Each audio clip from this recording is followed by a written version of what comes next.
harbors a lot. But if there's really not that very much bone needed, then you can even use a combination, right? So you can actually do very minimal grafting, so to say, from the hip, right? Which sometimes I do as well. We use a traphi, we just get a little bit of bone from the hip. That's just to give the bone source, so to say, as I mentioned earlier on, where it will affect juicy, bone cells inside the marrow bone. And then you mix it with perhaps a cow's bone or cadaver bone, right? Or you can use a scaffold to help to form the shape you want and introduce these bone-forming cells to allow it to grow bone.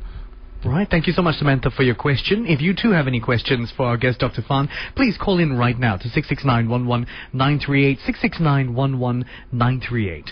Let's take some time right now to talk about some of the latest developments which naturally promote bone regrowth. Now, as I understand it, a local invention has been recently launched. It's an exciting application to ensure against this by promoting bone healing in an all-natural kind of way, so to speak.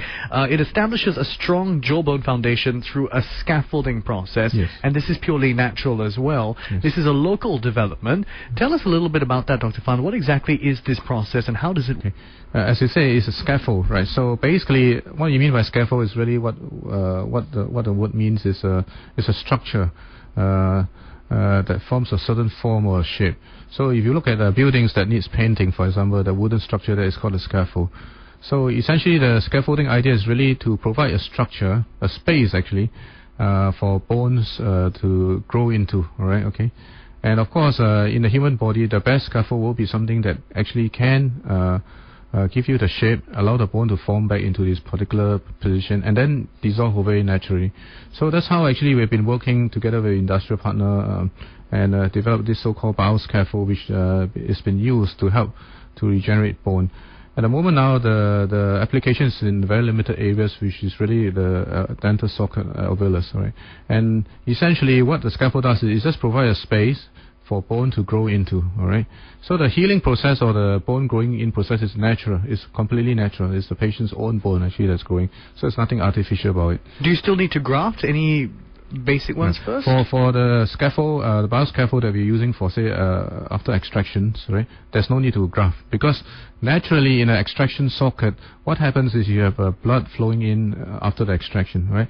And of course, the bone healing cells are all around there that allows the bone to grow back, all right?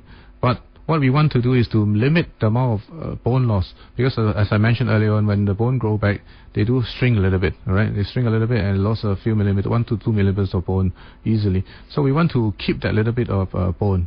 And that's how the scaffold works. It actually helps by providing a space to allow the blood clot to form, alright?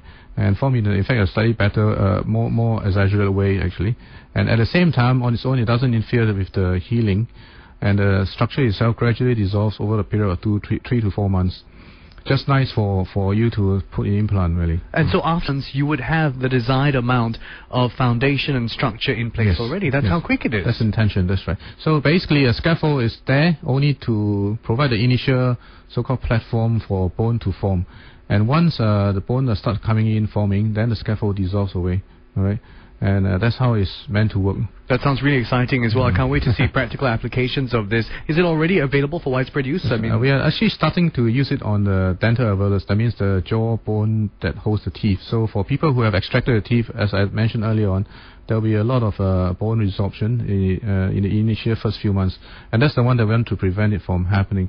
We put in a scaffold to prevent the collapse of all these tissues, and as a result of which you lose bone. So the scaffold does precisely that. Hold the socket up, let the bone form back as much to its original height as possible.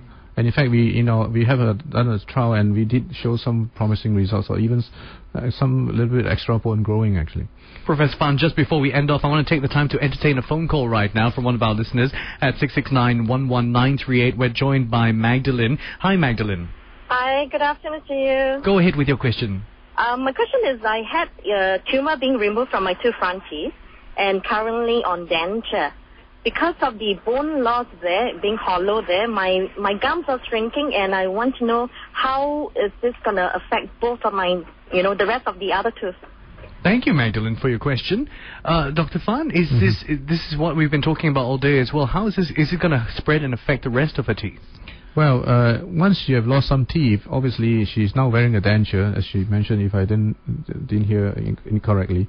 The denture itself will actually, to a certain extent, unfortunately, cause some degree of bone loss actually on its own.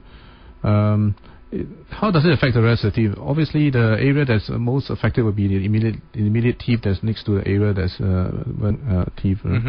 So I think it is possible to actually do something, but we really have to see the patient and to decide actually how much of bone is lost and whether any certain grafting procedures can help to restore the amount of bone and as a result putting back implants.